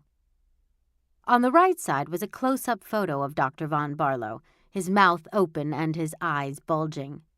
Ellen suppressed a laugh. Edgar said, Zoologist? "No, young man, a zoologist. There's no such thing as a zoologist. People always mispronounce my profession. And I'm a senior zoologist, actually, in charge of all the animals at the Nod's Limb Zoo. Nothing happens there without my say-so," said Dr. von Barlow. "Tell me, have you two little ones been there? Children just adore the zoo." Edgar and Ellen had indeed been to the zoo on several occasions. Once, in fact, to borrow a 50-pound catfish from the aquarium to put in a kiddie pool. The zoo didn't have much else that interested them. It was basically a large petting zoo with common animals like cows and pigs and goats. There was a reindeer one winter, brought in especially for the holiday season.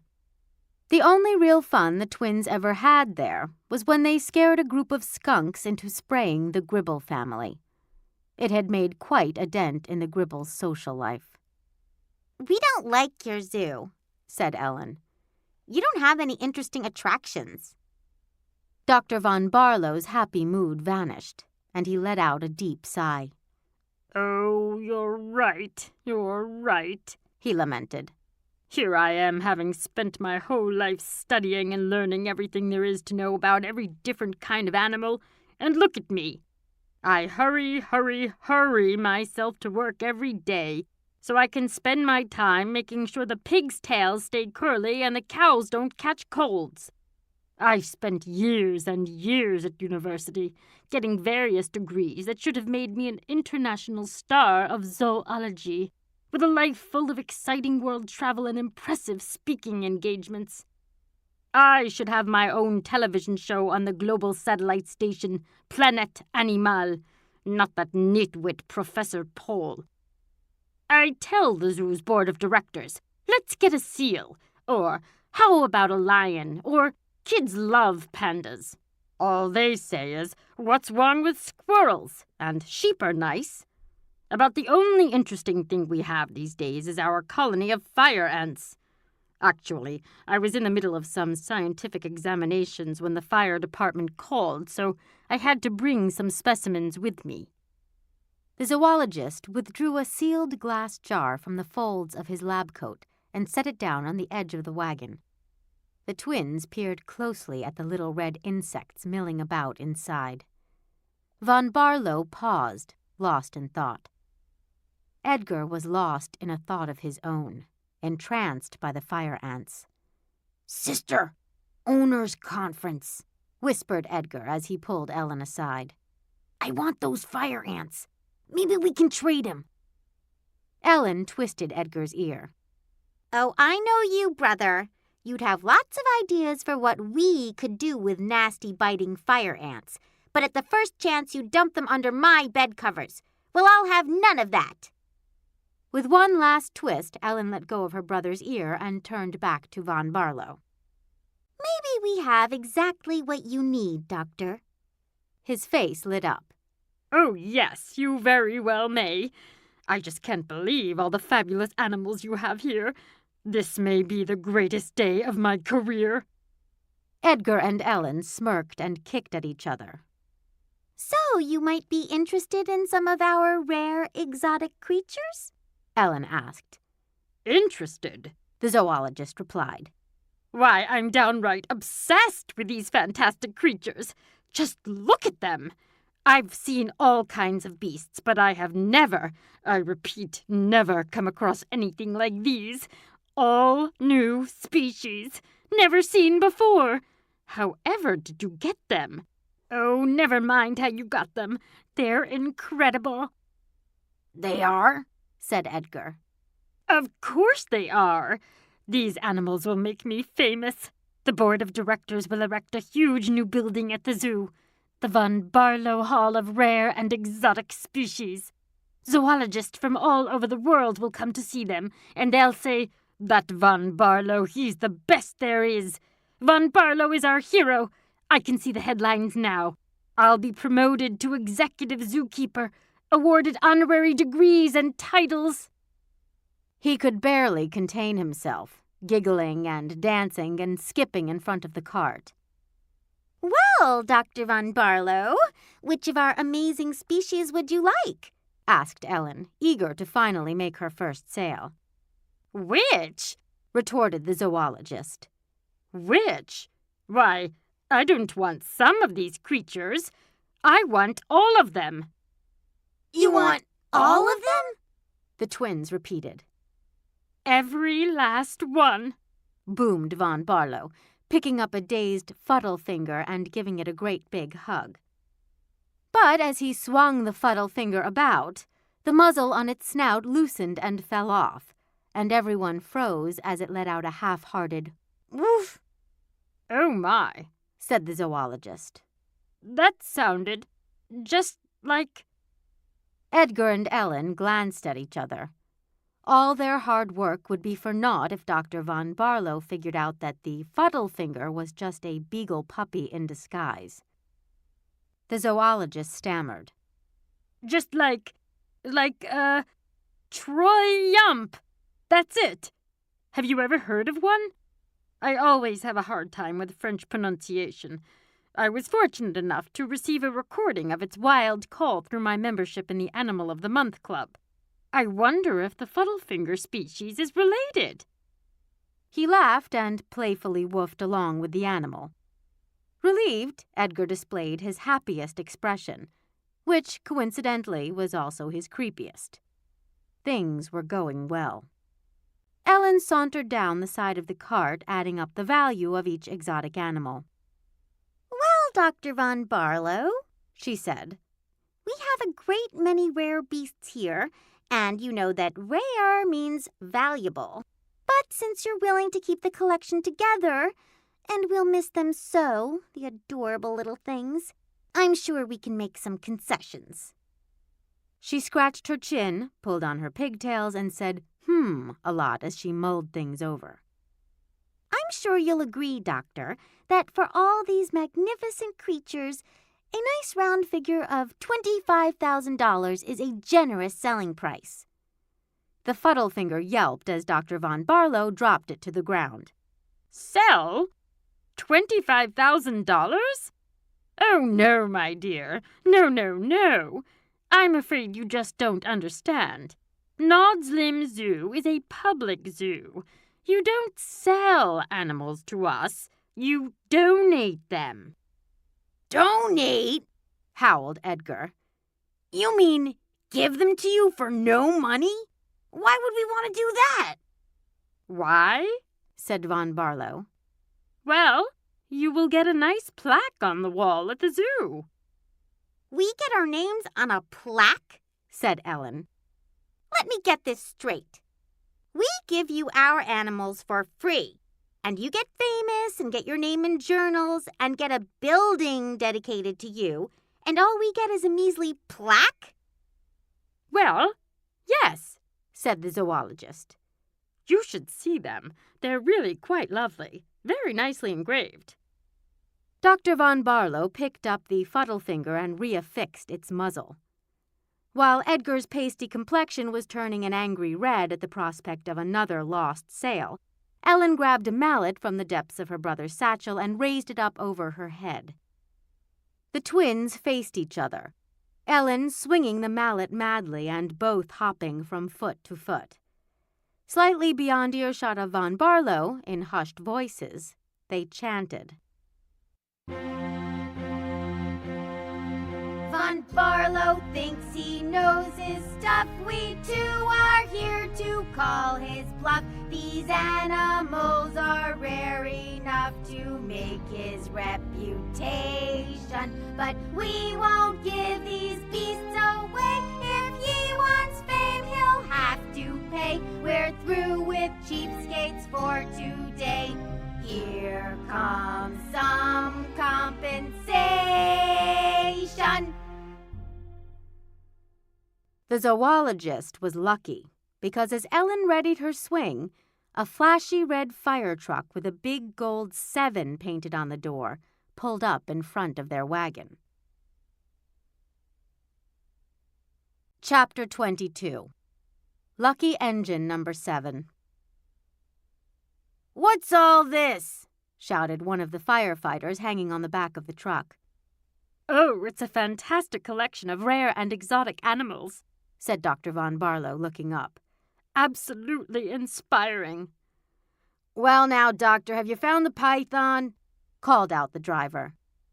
"Oh, yes, the python," the zoologist said. "I'd rather forgotten about that." The firefighters climbed off the truck. One of them tilted her helmet back and said, "We haven't had much luck on the snake hunt either. Lucky Engine Number 7 isn't too lucky today." "Dreadful," muttered Von Barlow. "Yeah, Doc, we're starting to get worried. Having that snake on the loose, well, that's bad. All those poor kids. You really feel for 'em, you know? Their little pets stuffed down in some huge, slimy reptile's belly." Edgar and Ellen listened with interest. "Things could get real sticky.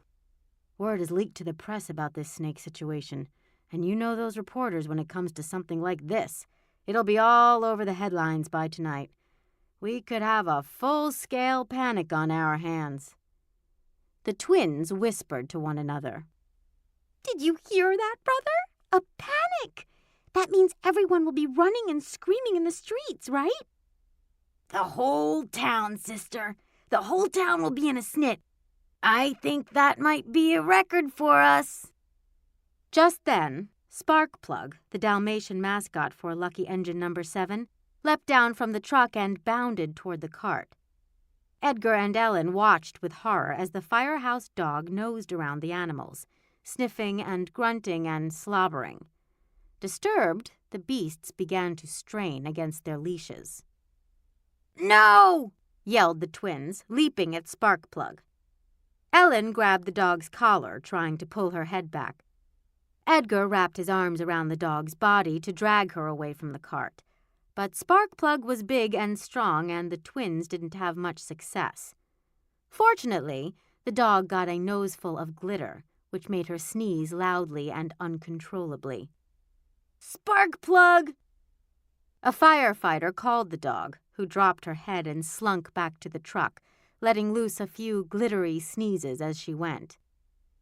Edgar sighed in relief, but just as Ellen was launching into a sales pitch to convince the fire department to purchase a more exotic mascot, a fleet of bicycles appeared, speeding down Florence Boulevard. Chapter 23. The Search Party. Suddenly, the area around the exotic animal emporium became very crowded as a pack of neighborhood children pulled up. With eyes red and puffy from hours of crying, 24 children looked up pleadingly at the firefighters and the zoologist. Occasionally, a sniffle could be heard from the back of the group. "Have you found them yet? Have you found our pets?" asked Willa Malloy, whose green bike was at the front of the pack. Little Annie Crump covered her face with her hands and muffled a sob. Willa cast a sympathetic look over her shoulder. "I'm sorry, young lady," said a firefighter, "but we haven't found a trace of them. We may have to accept the worst." "No! We don't believe our pets were eaten. Not all of them. They couldn't have been." "Now, kids, I know it's hard," said the firefighter. "Well, did you find the snake? Was its stomach huge?" asked Willa. No. We haven't located the snake yet," Von Barlow admitted. "But we'll catch it soon." Willa hung her head between her handlebars for a moment and then straightened up again. You expect us to believe that all our pets just up and ran away? Or that some huge snake ate every single one of them? That's crazy. The firefighters and Dr. Von Barlow looked away, unable to think of anything that could possibly console the children. But Edgar and Ellen thought of something to say. We're very sorry to hear about your misfortunes, but maybe a sweet new pet is just what you need to take your mind off your losses, said Edgar. We happen to have some very nice exotic pets for sale right here, said Ellen. The twins smiled, doing their best to appear sympathetic. Willa swung off her bike and let it fall with a clatter. She snapped at them, pointing her finger accusingly. What makes you think we'd want new pets? And why would we want them from the two of you? We remember the mean tricks you've played on us. Yeah, yelled some of the other children. Our animals are out there somewhere trying to find their way back to us. I just know it. We've been searching all day and we're not going to give up now. Willa pointed to a young girl covered in puffy red welts. Heather searched the edge of the black tree forest and all she found were hundreds of mosquitoes. Seth and Burl Turkle spent the morning looking in disgusting sewer pipes. Edgar and Ellen recognized the two boys from earlier that day, still covered head to toe with slime and glop. They smell so bad we made them ride in the back. Amy, Franny, and Ronnie turned up nothing in the alley behind the school. Well, except for a few fat rats. But who likes rats? At the mention of rats, Edgar nodded at his sister. They'd had some fun times with rats. Leanne and Bruno didn't have any luck at the construction sites, and Sandra looked under every car and truck in town. Willa let out a sigh of despair, and the children behind her made little choked-up sounds. The tall girl leaned toward the twins and waved a finger under their noses. We're not going to let you two pull anything on us. Pull something on you? Said Ellen sweetly. Why, we'd never. Why don't you just take a peek at what we've got? No pressure to buy, of course. She trailed off and took a step back to reveal the rare beasts. Willa resisted for a moment, but curiosity won out and she reluctantly approached the wagon. The rest of the children parked their bicycles and followed her. Muzzled, the exotic beasts purred and whined desperately, but their beloved owners didn't recognize them. The animals strained against their leashes and hopped in place, all except for the lethargic Mondopiller who napped in the back. Hey, look at this, squealed Carolyn South as she squeezed the bulbous nose of a crusty yellow guttlebug. Gross! Calvin Huckleby lifted up the rubbery forked tail of a shump and whistled, Freaky! Willa rapped her knuckles against the hard, shiny head of a hootlet, and the metallic clang made her wonder aloud. What is this thing's skull made out of? Do not touch the animals! They need their rest. Some of them are jet-lagged from their journeys. Ellen pushed back the kids who were poking and prodding the valuable items. If each one of you takes home one of these rare exotic creatures, she added, it won't be long before you forget all about your old plain pets. You'll be the proud owners of the most unique animals in the world. But we don't want to forget about our pets, cried Annie. They're part of our families, wailed Seth. And who wants exotic animals when they're creepy and ugly and weird? Asked Willa. How can I curl up in bed with this one? She continued, pointing at a lampa. Those pointy horns would scratch me all night. Anyway, we're kids. Sandra's paper route, Burl and Seth's lawnmower service, and all of our allowances together couldn't buy a single one of these things, even if we wanted them. Your prices are outrageous. Edgar and Ellen stared at each other. Their hands curled into fists. Chapter 24. fuel to the fire. A loud screech of tires made everyone turn around. Marvin Matterhorn tried to get out of his car, but his seatbelt held him fast. Finally, he gave up and rolled down his window. His fellow executives, each strapped into their own cars, followed suit. What's the meaning of this? Marvin Matterhorn spat at the firefighters, holding a newspaper out the window and jabbing his finger at the front page. It was a special evening edition of the Nods Limbs Gazette. The headline screamed, "Pet-eating python. Firefighters worry. Are children next?" First, we're up all night tending to our crying kids. Then we had to spend all day conducting meetings from our cars. And now you're creating a panic by telling us something might eat our kids? This is unacceptable. Unacceptable indeed, piped up the other business people. Mr. Matterhorn was about to unleash further insults about the fire department's incompetence when he caught sight of Edgar and Ellen. "Oh, it's you two," he said crossly. "Have you lowered your prices yet? That $5 is still burning a hole in my pocket." And that sent the twins over the edge. Chapter 25. Edgar and Ellen Face Off. "No one has any money," screeched Edgar. "Everybody wants us to just give these things away," said Ellen. "How are we going to finance all our greatest schemes?" They yelled at each other. "It's all your fault." "My fault?" "Arg!" The twins stood nose to nose in the midst of a crowd silenced by their sudden outburst. The adults were taken aback by the siblings' ferocity.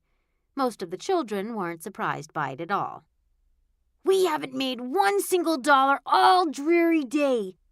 Where are our riches? Where are our buckets of money?" said Edgar.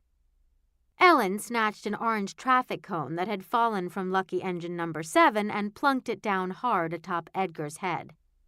"How's this for a bucket, you amateur? I should get a reward for putting up with you and your useless plans." Edgar yanked fruitlessly at the cone. It didn't budge. "You thankless hack!" He ripped a squishy bicycle horn from Calvin Huckleby's handlebars and threw it at Ellen.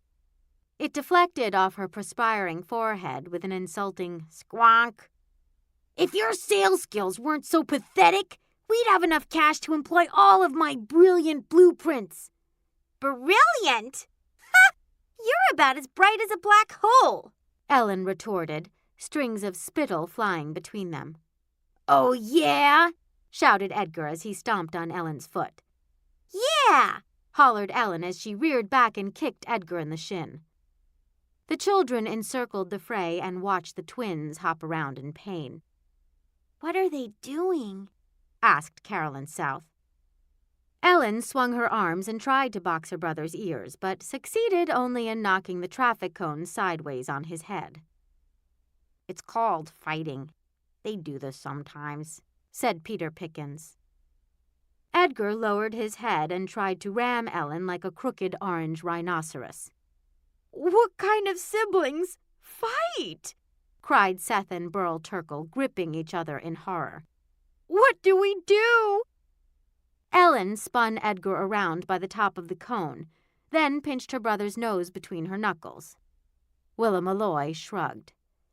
"Dunno. Guess we let them go at it." Ellen rushed at Edgar, and Edgar rushed at Ellen, and they tackled each other in front of the exotic animal emporium. Edgar's cone crumpled and plopped off as the twins rolled about in the dirt, and nobody could tell the combatants apart in their filthy striped pajamas. The din of battle grew louder and louder until, at long last, Mr. Poo-Poo awoke from his slumber. He was hungry. Chapter 26. Snakes will be snakes. Many people keep puppies and kitties as pets, and it's easy to see why. Puppies and kitties are cute. They cock their little heads and look up at you with their loving eyes, and they're faithful and loyal and always happy to see you. They like to rub up against your leg and curl up in your lap, lick your hand and get you to stroke their fur. But not everybody keeps puppies and kitties for pets. Some people, like Peter and Penny Pickens, keep Burmese pythons. And as their owners know, a Burmese python can grow to be over 20 feet long and as thick as a tree trunk. A snake doesn't look at you with loving eyes because it has snake eyes, and snake eyes always look like they're up to something. And a snake doesn't have fur for you to stroke. So if it curls up against you, it's probably hungry and thinks you'll make a tasty meal. The twins had never owned a Burmese python themselves, so they knew nothing about the natural tendencies of a giant snake. They had merely snatched the Pickens python as they had snatched all the other pets in the neighborhood, and disguised it as a great multicolored mondo pillar, an especially exotic animal with a pointed snout, curling antennae, and feathers down the length of its limbless body. Since everyone was fixated on the fight, no one remained around the exotic animal emporium to notice the hungry mondo pillar make its move. Its flexibility made it inevitable that the mondo pillar would eventually wriggle out of its bonds. Slowly, it began to move down the length of the cart, smelling delicious things with its tongue. The other animals were still leashed in place, and from the mondo pillar's perspective, all the puppies and kitties and bunnies were laid out like an all-you-can-eat buffet. The giant snake slithered forward, and the helpless little creatures in its path could do nothing to save themselves. The mondo pillar first reached the miniature Hamble, the itty-bitty kitty painted 3 shades of purple with a shiny red nose and pointy antlers on its head. The mondo pillar opened its great jaws wide and swallowed the Hamble in one big gulp, continuing toward the roly-poly feathered hamster the twins had named a Druffle. Then, just as the oversized eating machine was about to inhale a second savory morsel, the mondo pillar froze in its track. Chapter 27. An Attention-Getter. The Hamble's antlers had caught in the mondo pillar's throat. All kinds of loud, nasty wheezes and coughs came from the python as it choked and gagged. Now Edgar and Ellen were yelling at the top of their lungs as they fought, and the roar of the surrounding crowd was very loud indeed, but the vile sounds made by the distressed snake were even louder. Everyone turned to see the source of the fearsome racket, the fight temporarily forgotten. As the crowd watched, the mondo pillar coiled its body, raising itself high in the air and thrashing wildly about. Its head swayed from side to side and then reared back, and suddenly, with one tremendous "Grawk!" the snake dislodged the Hamble trapped in its throat. Tufts of purple fur, a round red ball, and splinters from what had been antlers arched through the air in a spray of snake spittle, followed by a slimy kitty with mismatched eyes that looked awfully glad to be outside of the python. Chauncey! Screamed Donald Bodgener when he recognized his pet. Donald picked up the kitty and hugged him tightly. These aren't valuable exotic animals. They're our pets! Chapter 28. No one likes a bath. The children swarmed over engine number 7. They grabbed water hoses and sprayed the cart and its contents from top to bottom. All the dyes, paints, and decorations washed away, and an exuberant cheer erupted from the crowd as the animals were revealed. The boys and girls were thrilled to see their pets, but not as happy as their pets were to see them. While some of the children ran to the cart, a few remained on the truck. They increased the water pressure and took aim at the causes of their misery. The water hit the twins full on. Glug! Yelped Edgar. Blurp! Gargled Ellen.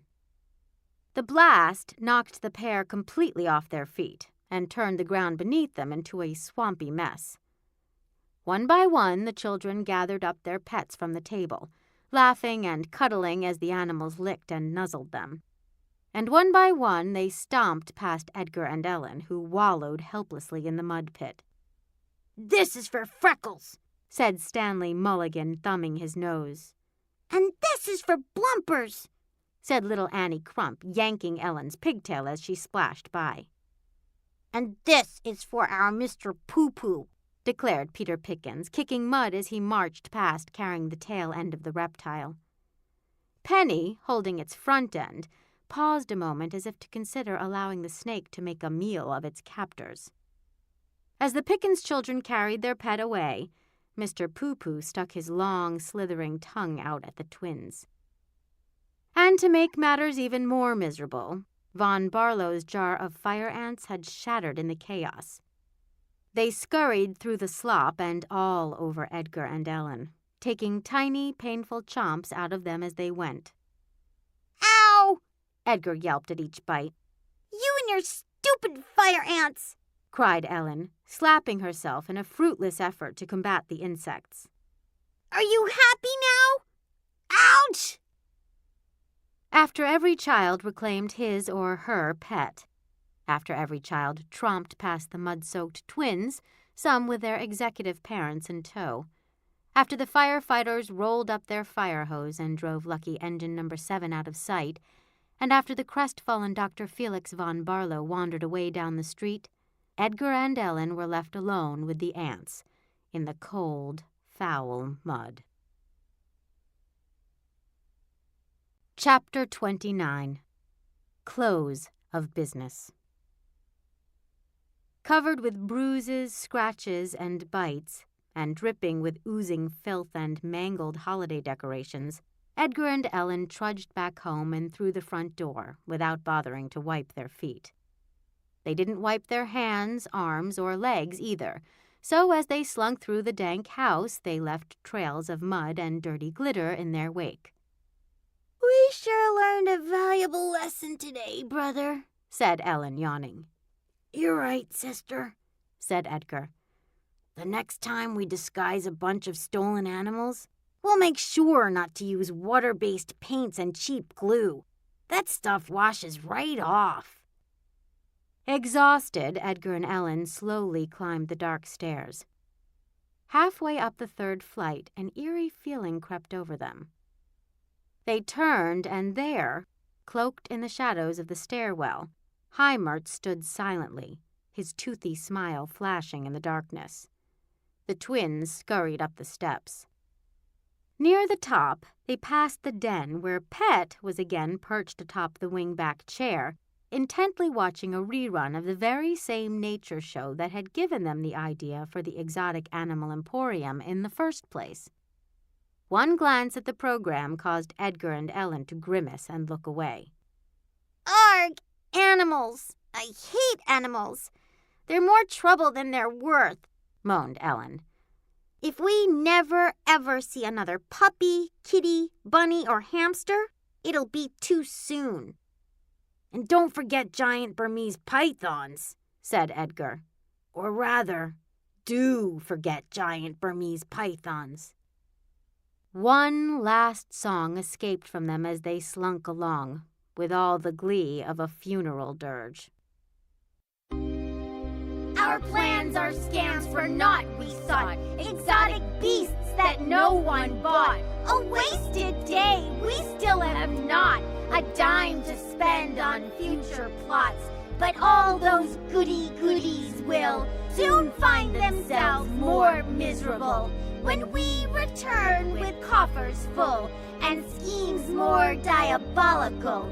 Just wait, for back will be to cause more pain and misery. With that, the twins marched past the den, up the stairs, and through the trap door to bed, leaving a filthy trail of footprints and handprints behind them. Chapter 30. The End of the Broadcast Day. Pet was left alone in the den, the light from the television casting deep shadows in the dark room. Once again, Edgar and Ellen hadn't stayed long enough to hear Professor Paul's final words on exotic animals. This odd creature is possibly the rarest animal on the planet, and sightings of the elusive beast are few and far between. It is not known for sure how many still live out there in the wild, and this scarcity makes them easily the most valuable exotic animals in the world. On the snowy black and white screen, the camera zoomed in on a tattered page from an old zoology book, showcasing a creature that looked very much like a dark, matted, greasy hairball with one yellowish eye. Pet descended from the chair. Its dark, matted, greasy hairball of a body shambled off to bed, its single yellowish eye casting a faint glow as it disappeared into the shadows.